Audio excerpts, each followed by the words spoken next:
Hi guys, welcome back to the channel, and if you're new here, I'm Stella and I love making miniatures for my Barbie's dollhouse using mainly cardstock. In today's video, I'll show you how to make all these miniature toys for your dolls, and as always, I have a free printable template to help you make your own version. You'll find all the infos and the download link in the video, so now, let's begin. We're gonna start with the easiest toy of the bunch, this little stacking tower. Cut this part of the template 4 or 5 times, and as usual I suggest using cardstock from old packaging for this, since it's thick but very easy to cut. Plus it's virtually free and we typically already have it at home. Stack all the layers together this way.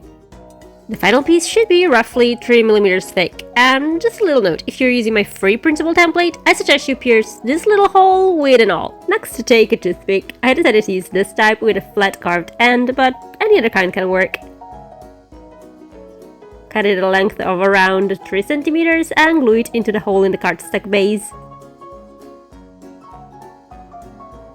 Cover the assembled piece with 1 or 2 coats of acrylic gesso applied with a paintbrush, and I suggest using a flat brush with hard bristles. This step will make the base more even in color and texture. Now mix some brown acrylic paint with a little water so that it's very diluted, and use it to paint the entire piece. I find that this is the easiest and fastest way to achieve a realistic wood-like effect, and I realized that painting a wooden toothpick to make it look like it's made of wood may seem a little counterintuitive, but I wanted to make sure that the base and the column were the exact same color. And if you'd like, you can apply a thin layer of clear gloss varnish to the finished piece. I think the shininess really helps give an illusion that this is wood rather than paper. Next, cut this part 3 or 4 times, and once again stack all the layers together this way. The resulting piece should be approximately 2mm in thickness. Repeat the same process for all these parts, then cover all the little discs with a couple layers of acrylic gesso.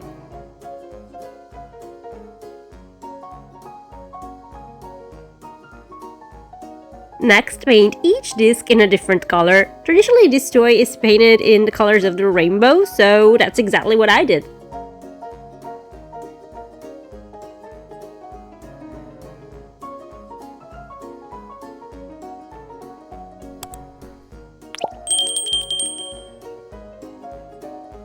Lastly, we can coat each disc with a subtle layer of clear varnish.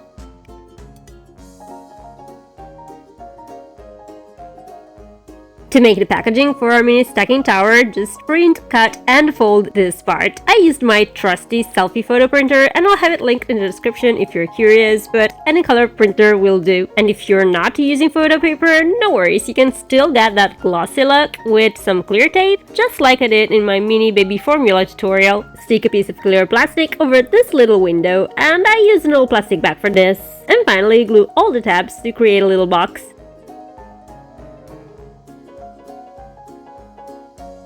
We can now start working on our next miniature toys. Cut this part of the template 3 or 4 times and stack all the layers together. And once again, if you're using my free printable template, the best way to cut these little holes is by piercing them with an awl. Repeat the same process for this part, which is the same as the previous one but mirrored.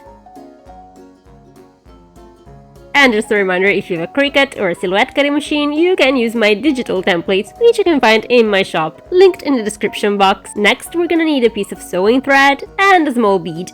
Tie the thread around the bead, this way. And I decided to secure the knot with a drop of white glue, just to be safe. Sandwich the other end of the thread between the cardstock parts, like this. We can repeat the same process with these parts to make a little giraffe. Cover the assembled pieces with 1 or 2 layers of acrylic gesso.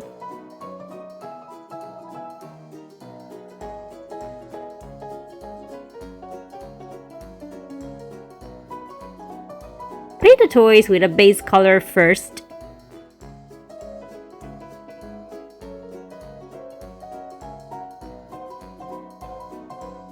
And then add some details using a darker hue.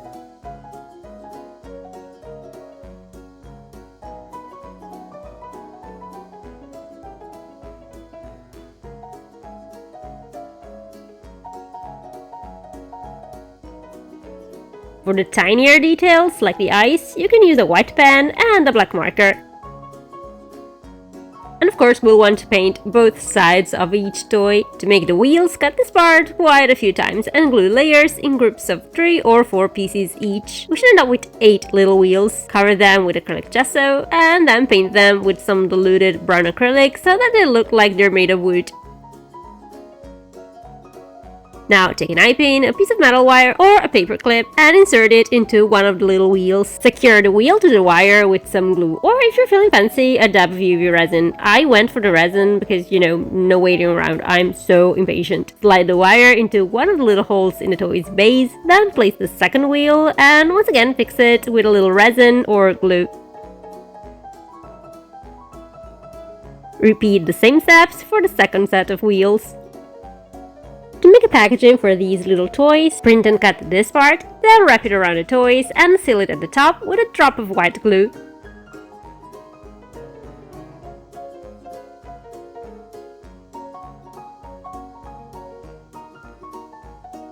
We can move on to our next miniature toy. Cut this part 4 or 5 times and glue all the layers together. The final piece should be approximately 3 mm thick. Now print and cut this part. Glue the strip all around the edge of the toy car. Then glue the front and back sides in place. If you want, you can brush a little bit of tacky glue or Mod Podge all over the surface of the car. This is 100% optional, but it gives the printed design a nice shiny-ish texture that makes it look a little more like painted wood. Now take 4 small round beads and paint them black. And if you don't have any beads in this size and shape, you can simply cut 4 tiny circles into cardstock. Glue these little wheels to the car, 2 per side. And we can follow the same steps to make these other tiny cars. To make their packaging, print and cut this part. Fold its sides.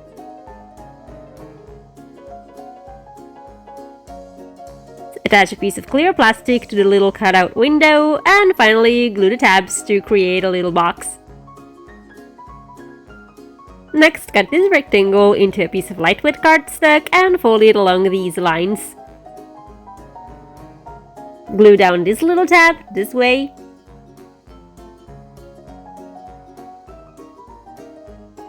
Then use a small piece of poster putty or a tiny piece of double-sided tape to fix the toy cars in place.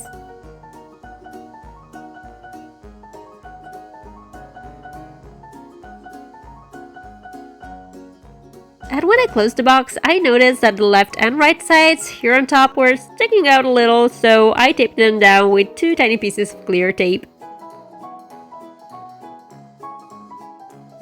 We can now begin working on our next little toy. Cut this part 3 or 4 times and stack the layers together. The resulting piece should measure roughly 2 mm in thickness. Next, cut these 2 tiny strips 2 or 3 times each and glue them on top of the previous piece this way. The final element should be around 4 mm thick. Cover the entire piece with a couple layers of acrylic gesso applied with a brush.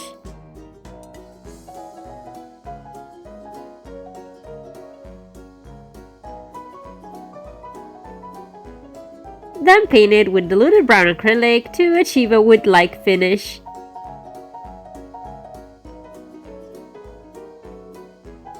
Next, we're gonna need some 3D paint, and I actually used the DIY version I made for my little gingerbread house 2 Christmases ago, which honestly, I didn't expect it to be so long-lasting. It's kind of amazing. But if you don't have any 3D paint at hand, you can also use a thick white glue like tacky glue. Paint a sort of dashed line across the center of these 2 strips on top of the xylophone.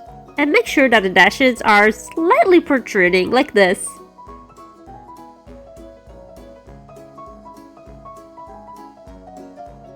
Lastly, coat the finished piece with a layer of gloss varnish to make it look a little more shiny.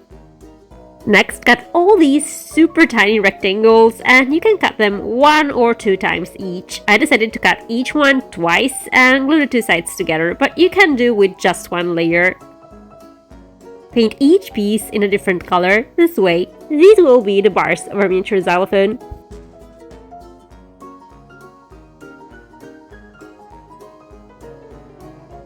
Once the paint is dried, coat the bars with a touch of clear nail polish or UV resin to make them look super shiny.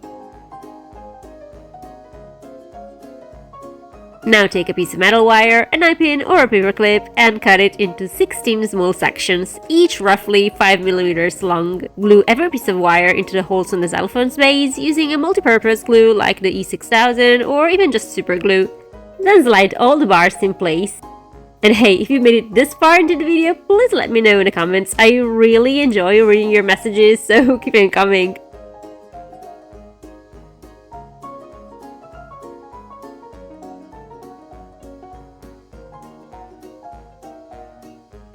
Now, I felt like the top of the wire pieces was a little scratchy and I really didn't like that, so I covered all the little pins with a drop of UV resin to make them smoother to the touch. To make the drumsticks, take a toothpick and since mine was too thick for the space under the keyboard, I shaped and sanded it until it fit perfectly.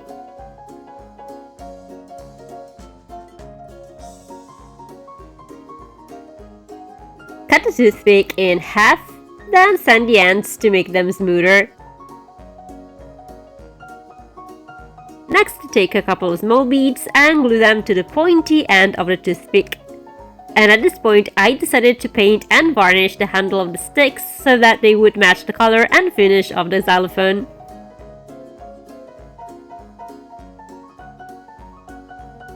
To make the packaging, print and cut this part. Attach a piece of clear plastic to the cutout window.